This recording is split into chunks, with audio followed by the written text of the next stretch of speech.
정말 충격적인 일이 발생했습니다. 러시아 미모의 모델 3명이 한국에 방문한 후 이것 때문에 한국 남자에게 홀딱 빠지게 되었는데요. 심지어 3명 친구 모두 한국 남자와 만나게 되었다고 합니다. 더 충격적인 것은 그녀들이 한국에서 결혼까지 결심하게 되었다는 것인데요.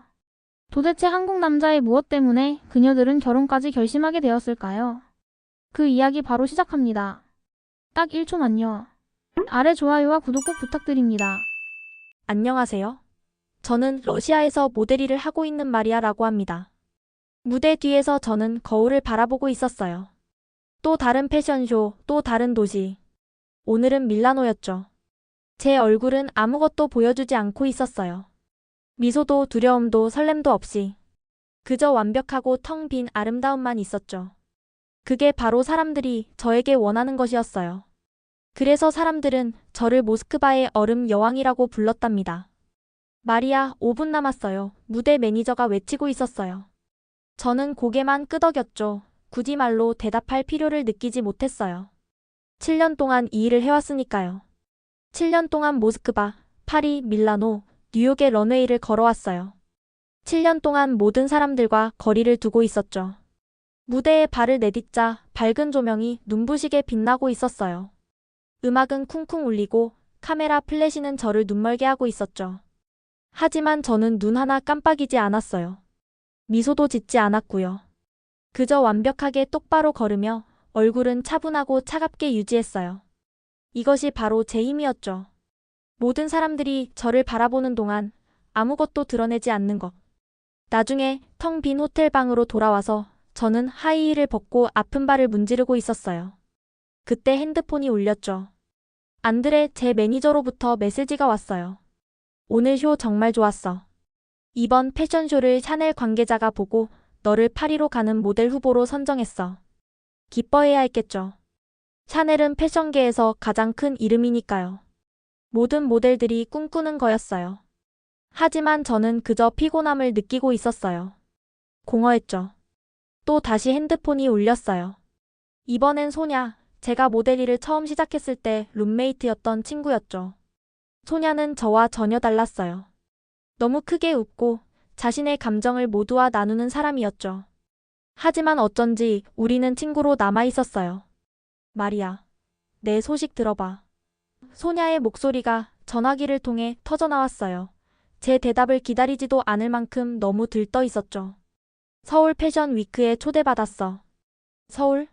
한국에? 저는 관심 있는 척하며 물어보고 있었어요. 맞아. K-패션이 지금 정말 핫해. 모두가 이야기하고 있어. 저는 눈을 굴리고 있었어요. BTS와 블랙핑크, 한국 드라마가 인기를 얻고 있다는 이야기는 들었어요. 광고를 위해 한국 디자이너의 옷을 한번 입어본 적도 있었고요. 하지만 저에게는 오직 유럽 패션만이 진정으로 중요했죠. 그냥 일시적인 유행일 뿐이야. 제가 소냐에게 말했어요. 곧 밀라노로 돌아오게 될 거야. 하지만 소냐는 제 말을 듣지 않고 있었어요. 한국 디자이너들과 유튜버들이 K-패션에 대해 이야기하는 영상을 계속해서 보내왔어요. 서울 디자인 스튜디오에서 옷을 피팅하는 모델들의 사진도 보여주고 있었고요. 얼마나 다른지 좀 봐. 소냐는 계속해서 말하고 있었어요. 저는 소냐를 위해 기쁜 척 하려고 했지만 속으로는 이상한 일이 일어나고 있었어요. 저는 걱정이 되고 있었죠. 소냐는 항상 제 그림자 속에 있었어요. 좋은 모델이었지만 저만큼 유명하지는 않았죠. 그런데 이제 소냐는 새로운 것, 제가 속하지 않은 무언가로 나아가는 것처럼 들리고 있었어요. 일주일 후 소냐는 인스타그램에 올렸어요. 드디어 서울 간다. 하트 이모티콘과 비행기 사진들과 함께요. 소냐는 너무 행복해 보였고 자신감이 넘쳐 보였어요. 마치 제가 모르는 무언가를 알고 있는 것처럼요. 그날 밤 저는 모스크바 아파트에서 잠들지 못하고 누워 있었어요. 밖에서는 눈이 조용히 내리고 있었죠. 제 벽은 하얗고 가구도 하얀색이었어요. 모든 것이 깨끗하고 차갑고 완벽했어요. 마치 저처럼요. 하지만 뭔가 더 이상 옳지 않게 느껴지고 있었어요. 저는 핸드폰을 집어들고 안드레에게 전화를 걸었어요. 서울에 가야겠어. 그가 전화를 받자마자 말했어요. 서울? 왜? 그는 놀란 목소리였어요. 다음 달에 파리에서 샤넬 미팅이 있잖아. 서울에 스케줄을 잡아줘. 한국 패션 위크. 가능한 빨리. 하지만 말이야, 정말 그게. 그냥 해줘. 제가 그의 말을 자르며 말했어요. 그가 반론을 제기하기 전에 전화를 끊었죠. 저는 창밖으로 모스크바의 밤을 바라보고 있었어요.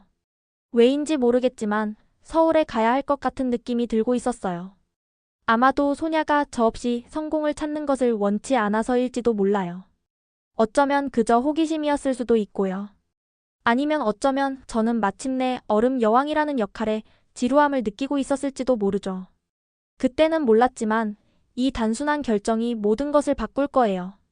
제 완벽하고 통제된 삶은 제가 한 번도 생각해보지 않은 도시에서 녹아내리기 시작할 거예요. 서울이 저를 기다리고 있었고 그곳에는 제가 한 번도 제 자신에게 허락하지 않았던 따뜻함이 있을 거라는 기대가 있었어요. 비행기가 서울로 내려가고 있었어요. 저는 작은 창문 밖을 내다보며 도시를 처음 마주하고 있었죠. 눈이 닿는 곳까지 반짝이는 불빛들이 펼쳐져 있었어요. 새벽녘이었는데 해가 뜨기 직전이었거든요. 어두운 하늘을 배경으로 도시가 따뜻하게 빛나고 있었죠. 제가 잘 알고 있는 유럽 도시들과는 다른 느낌이었어요. 뭔가 이 도시는 저를 반기는 듯한 느낌이 들고 있었어요. 인천공항은 저를 놀라게 했어요. 모든 것이 깨끗하고 질서정연했거든요. 사람들은 빠르게 움직이면서도 조용했어요. 아무도 밀치거나 소리 지르지 않고 있었죠. 저는 짐 찾는 곳으로 가는 표지판을 따라가며 캐리어를 끌고 있었어요. 제 발소리가 반짝거리는 바닥에 울려 퍼지고 있었죠. 벌써 이곳은 다르게 느껴지고 있었어요. 한 운전기사가 제 이름이 적힌 팻말을 들고 기다리고 있었어요. 제가 다가가자 그는 살짝 고개를 숙였죠. 이런 공손한 인사에는 익숙하지 않았어요. 파리나 밀라노에서는 운전기사들이 그냥 짐을 잡아챈 다음 서두르게 했거든요. 여기서는 제가 예상하지 못했던 존중의 느낌이 있었어요. 해가 뜨는 동안 우리는 도시로 들어가고 있었어요. 서울이 우리 주변으로 펼쳐지고 있었죠. 마이너스 높은 건물들, 멀리 보이는 산들, 그리고 중간을 흐르는 한강까지. 아침 햇살에 모든 것이 빛나고 있었어요. 저는 서늘한 창문에 손을 대고 새로운 세계가 지나가는 것을 바라보고 있었죠. 제 호텔 방은 도시가 내려다 보이는 곳이었어요. 짐을 푼 후에 저는 첫 번째 사진 촬영을 준비하고 있었어요. 제가 항상 쓰는 완벽한 가면을 만들기 위해 화장을 꼼꼼하게 하고 있었죠. 저는 이걸 얼음 여왕 얼굴이라고 불렀어요. 감정 없이 그저 아름다움만 있는 얼굴이요. 7년 동안 이 방법이 통했으니까 여기서도 통할 거라 생각하고 있었어요. 스튜디오는 강남에 있었는데 높은 유리 건물과 바쁜 거리로 가득한 지역이었어요. 제가 도착하자 스태프들이 인사하며 고개를 숙이고 있었죠. 일부는 영어를 할 줄 알았고 다른 이들은 그렇지 않았어요. 모두 저에 대해 궁금해하는 눈치였죠. 저는 항상 그래왔듯이 거리를 두고 있었어요. 인사에 웃음을 돌려주지 않았고 차갑고 전문적인 태도를 유지하고 있었죠. 메이크업 아티스트가 제 얼굴에 마지막 손질을 더하고 있었어요. 스타일리스트는 제 의상을 조정하고 있었고요. 저는 주변에서 한국어로 속삭이는 소리를 듣고 있었어요. 사람들이 저에 대해 이야기하는 건 익숙했죠. 신경 쓰이지 않았어요. 저는 바로 앉아서 거울 속 제 모습을 바라보며 촬영이 시작될 때 주목받을 준비를 하고 있었어요. 그때 뭔가가 바뀌었어요. 방 안의 공기가 달라지고 있었죠. 모두가 문 쪽을 바라보고 있었어요. 한 남자가 들어왔는데 마이너스 키가 크고 단순한 검은 셔츠와 단정한 바지를 입고 있었어요. 그는 큰 소리로 말하지 않았지만 모두가 그를 알아차리고 있었죠. 그는 조용한 자신감으로 공간을 이동하고 있었어요. 스태프들은 즉시 그에게 반응했지만 그는 그들에게 명령하지 않았어요. 그의 리더십에는 뭔가 다른 점이 있었죠. 그가 제게 다가와 살짝 고개를 숙였어요. 마리아 씨, 한국에 오신 것을 환영합니다. 그는 완벽한 영어로 말했어요. 그의 목소리는 깊고 차분했죠. 저는 도진입니다. 오늘 촬영의 크리에이티브 디렉터예요. 저는 차갑게 고개를 끄덕였어요. 친구를 사귀러 온 게 아니었으니까요. 하지만 우리 눈이 마주쳤을 때 저는 이상한 감정을 느끼고 있었어요. 그는 사람들이 보통 저를 바라보는 방식으로 보지 않고 있었어요. 마이너스 제가 예쁜 인형인 것처럼 유명한 얼굴이나 몸만 보는 게 아니었죠. 그의 눈은 더 깊이 들여다보는 것 같았어요. 이 반지는 오래된 거죠? 그가 물었어요. 제 어머니의 은반지를 알아보고는요. 마이너스 제가 스스로에게 허락한 유일한 개인적인 물건이었죠. 그 질문은 저를 당황하게 했어요. 패션계 대부분의 사람들은 새 것이나 유행하는 것에만 관심이 있거든요.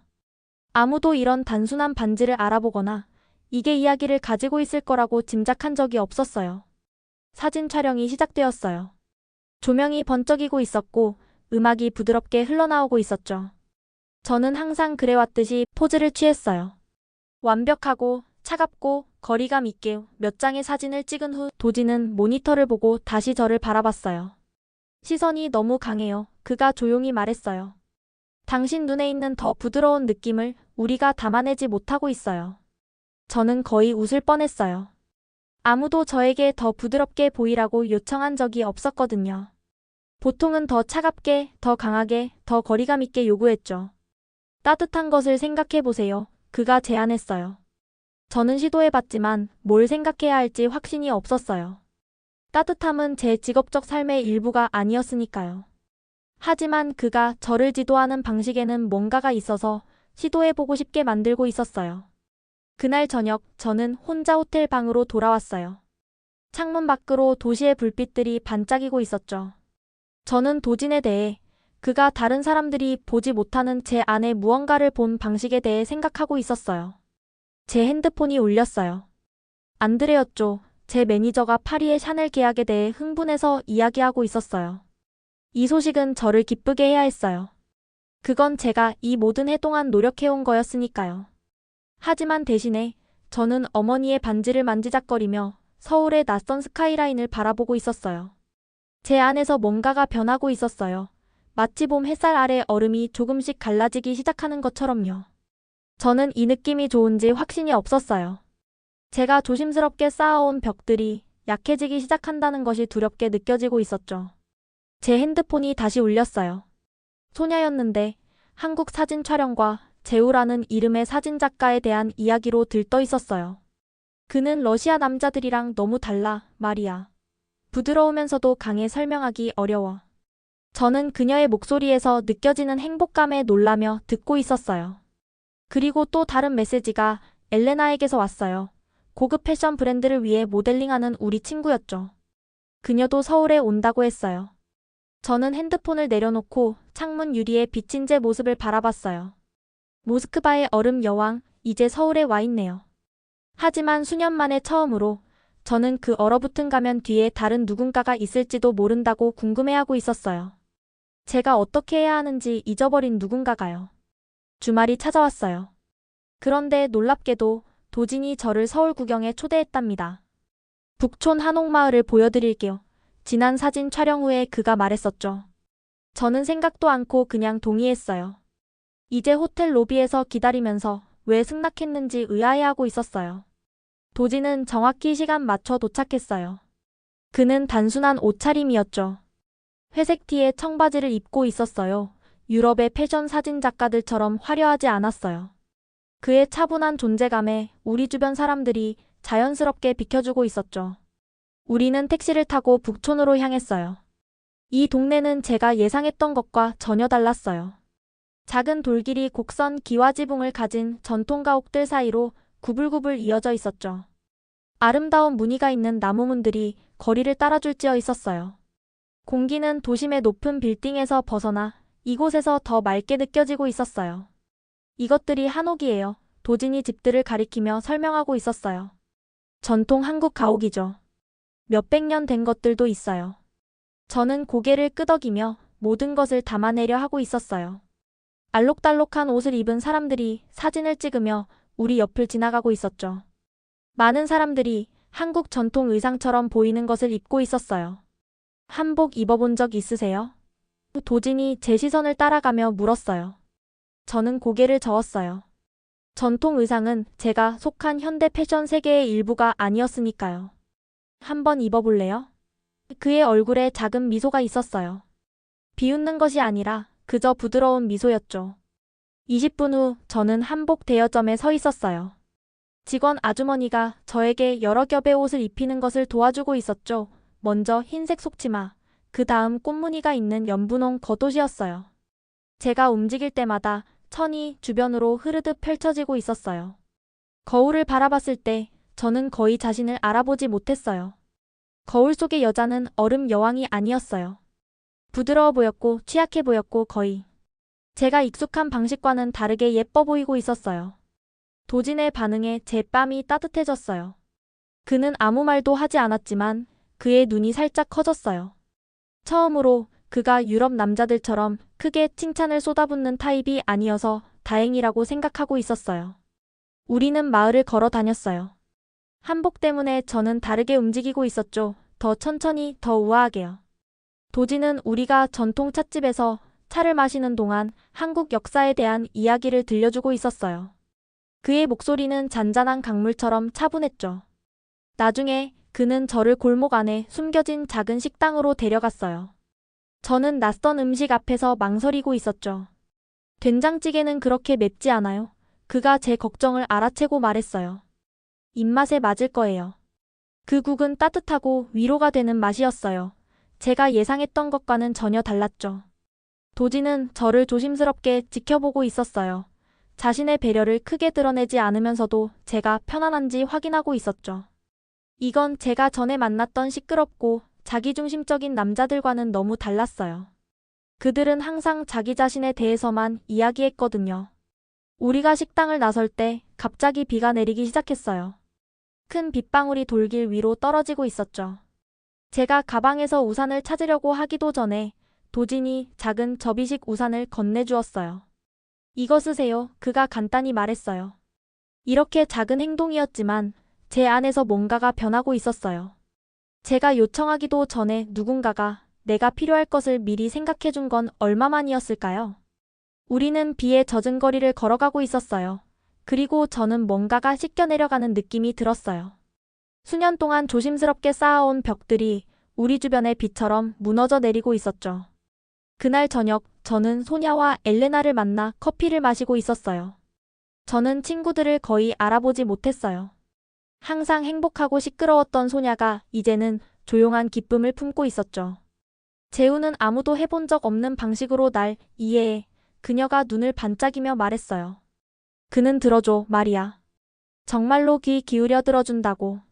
보통은 무척 조용했던 엘레나도 한국인 사진작가 민호에 대해 이야기하며 웃음을 멈추지 못하고 있었어요. 그는 달라. 그녀가 계속해서 말하고 있었어요. 관심을 끌려고 하지 않는데도 그의 조용한 힘이 모두의 눈길을 사로잡아. 친구들을 바라보면서 그들이 어떻게 변했는지 보면서 저도 변하고 있는지 궁금해하고 있었어요. 진짜 시험은 며칠 후에 찾아왔어요. 제가 저녁 촬영을 준비하고 있을 때 안드레가 전화를 걸어왔어요. 좋은 소식이야, 마리아. 샤넬에서 파리 캠페인을 확정했어. 우리가 몇 년 동안 노력해온 바로 그 캠페인이야. 저는 기뻐해야 했어요. 이건 제 꿈이었으니까요. 하지만 대신에 서울을 떠나야 한다는 생각, 도진을 떠나야 한다는 생각에 가슴이 무거워지고 있었어요. 그거. 존네에 겨우 말할 수 있었어요. 무슨 일이야? 안드레가 물었어요.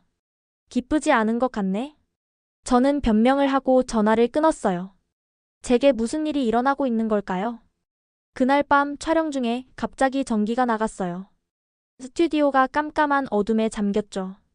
사람들이 숨을 들이쉬며 소리치고 있었어요.